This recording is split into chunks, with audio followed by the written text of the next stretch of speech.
રંગને રાત દીધે આ નસીબનો જોયા જેવો ખેલ, આ નસીબનો જોયા જેવો ખેલ.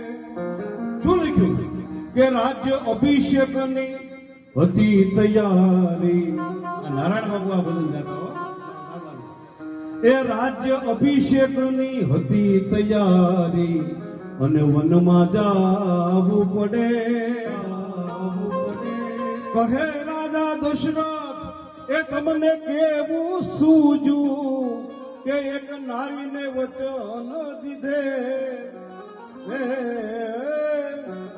નારીને વચન દીધે આ નસીબનો જોયા દેવો ખેલ, નસીબનો